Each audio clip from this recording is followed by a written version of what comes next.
Welcome everyone to your weekly energy forecast. So first of all, I'm just going to bless my cards.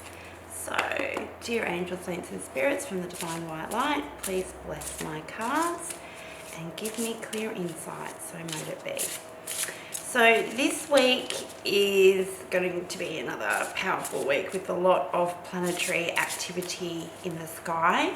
So at the start of the week, we have Mercury and Jupiter conjunction. So Mercury joins Jupiter and Saturn in Aquarius.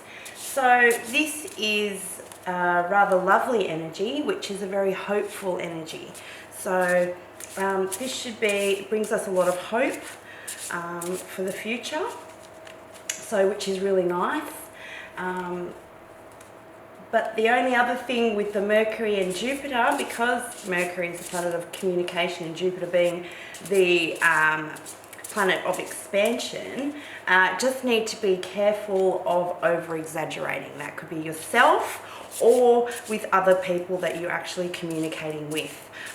So use a little bit of discernment when communicating with people, making sure that you're not exaggerating. I know that's one of the Sagittarian things as well, unfortunately, or fortunately, is to exaggerate. So there is a tendency for over-exaggerating. So just maybe take all information that we hear this week with a bit of a grain of salt. Midweek, we've got the beautiful new moon in Capricorn. So I'll be doing a video next on that. So watch that one because that one will be quite a lovely, powerful one to unpack. And at the end of the week, we've got a Uranus retrograde ends. So, which is really fantastic. So I think all the planets now are going, are direct. But this is actually asking us to consider novel ways to earn money.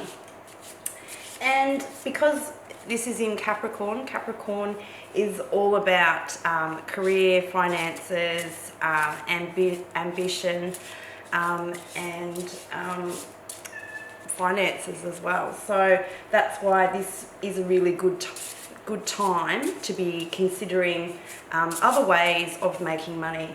So we've also got at the end of the week a Sun-Pluto conjunction, which is going to be a massive power surge. So you should be able to feel that. It shouldn't be a bad one. However, it is asking us to release a lot of things. Like Pluto is the planet of transformation. So maybe you will feel more inspired to actually make some changes, positive changes in your life. And you may also discover certain powers that you never thought you had. So this is going to be quite an interesting week. So we'll just see what the cards actually have to show us. They're not actually jumping. Oh, yeah, I just said they're not jumping out. And here we go. All right, let's see what we've got. So we've got the Queen of Swords. We've got the Knight of Coins, which is also the Knight of Pentacles. We've got the Lovers. Oh, that's beautiful.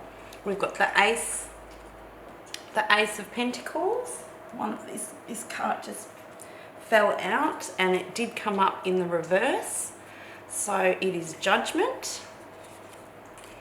Then we've got the Knave of Wands and Death.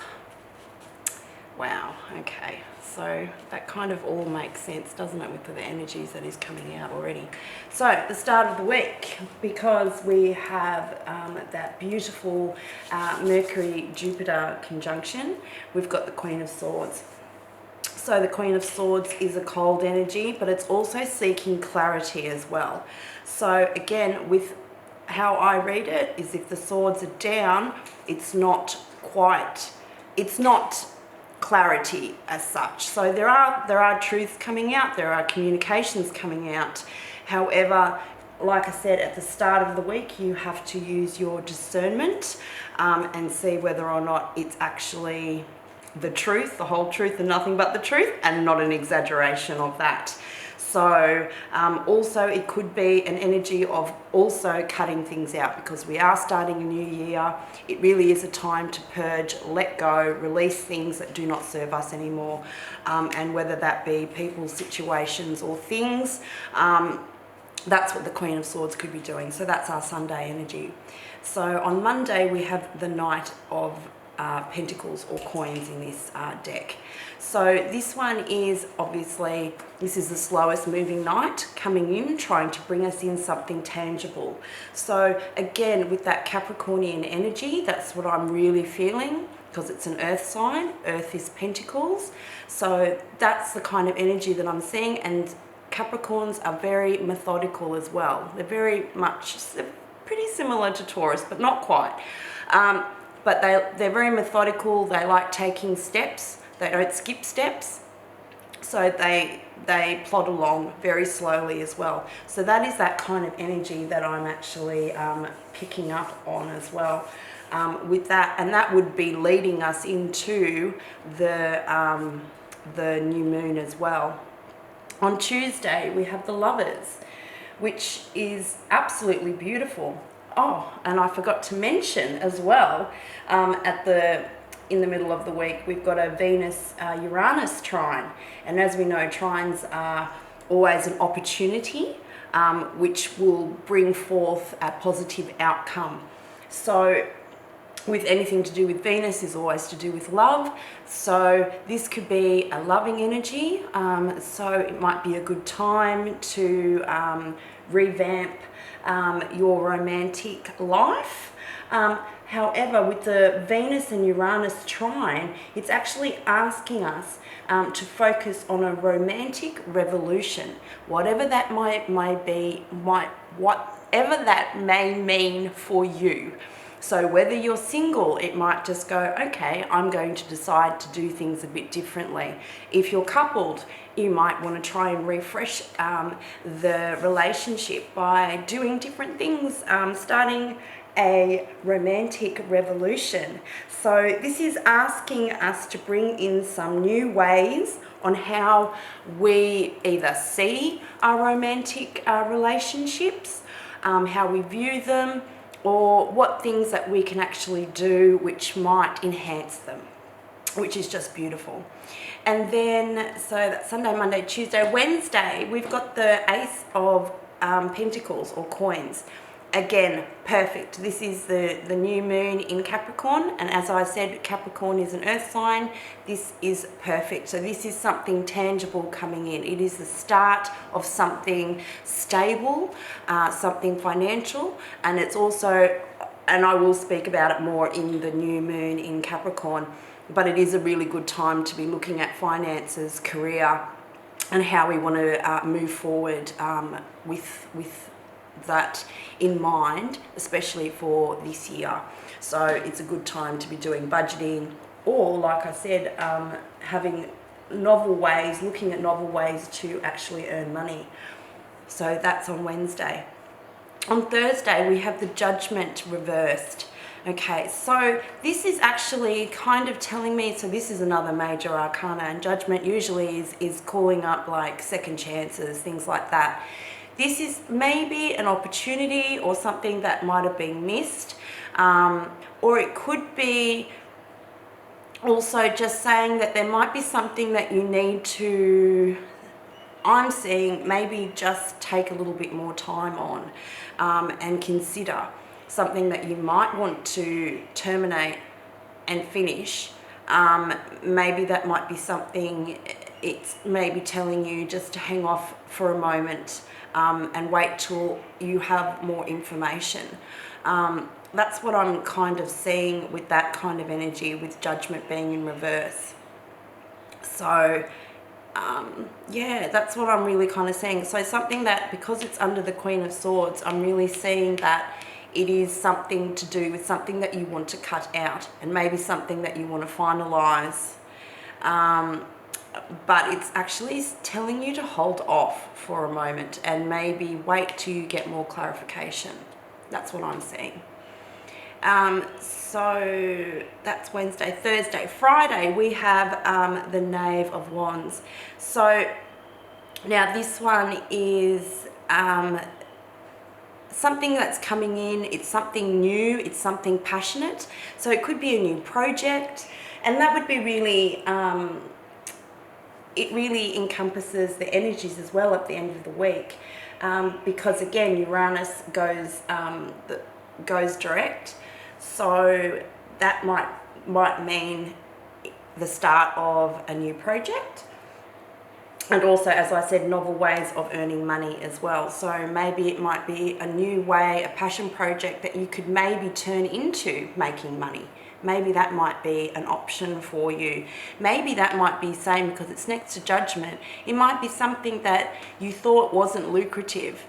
Maybe have another look at it and see whether you can rejig it in a different way so that it can be lucrative.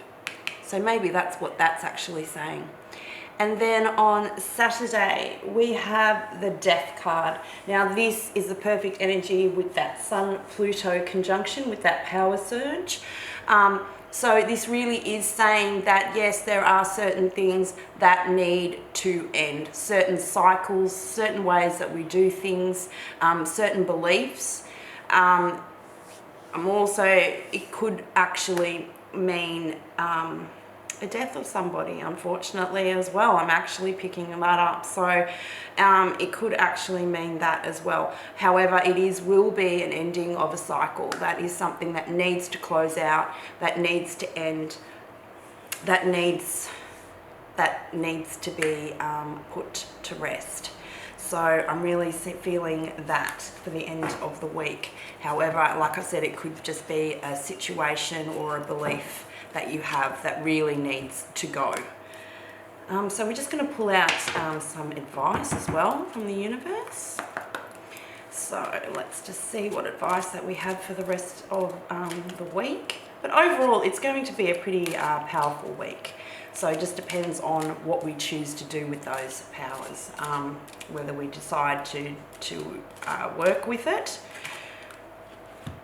Oh, beautiful. Friendship. Okay. So obviously I think friendships are going to be playing a major role, and this is maybe just highlighting that as well. And yeah, just see those important friendships, and maybe just meeting up with people that you haven't maybe seen for a while, or just touching base with some friends. I think that is what these energies are really telling us to do. And with that Mercury and Jupiter, it is a good time for communicating. Doesn't matter if it's a bit exaggerated. It could be fun nonetheless. So that's what the universe is telling us to do. And we're going to pick out one more advice just to see what we've got. Two wanted to come out. Well, okay, so we've got envy, and we've got blossoming abundance. Okay, so with this energy that I'm feeling as well, so it could either be yourself, maybe that's something that needs to go, this envy, being envious of other people, or even comparing yourself to other people. That's what I'm really seeing. That energy, that negative, low vibration energy has to go. So if you feel yourself being envious of people, see where it is, or of a situation, or anything really. It could be something material, because it is also, we're in Capricorn season. So if you're being envious of something, look at your intent behind it as well, and see where that is actually coming from. Is it because it's something that you want, or you know, is it something that you need? Like, so that's what I'm kind of picking up with this envy card as well. Being very envious of other people, places, situations. So it's not a very good vibration to be in, and that really does need to go. However, I feel that once that is gone, or the other way that I can read it as well, is that you might actually have an envious friend in your circle as well. If that's the case, then that's something that you might need to cut out of your circle. And once you do get rid of all that low vibrational energy stuff, you are going to be coming into a blossoming abundance, and that is just gorgeous. It just means the possibilities are endless. As you can see, it's like a portal as well. It's going into a new fresh era, just like we're doing right now. So I really do feel that there is some energy still clinging on, and we really need to be able to get rid of that. So anyway, with that, I hope you have a wonderful week, and be kind to yourself and to others, as always. And yeah, so just remember that you are a star, and let your light shine bright. And as always, love and light.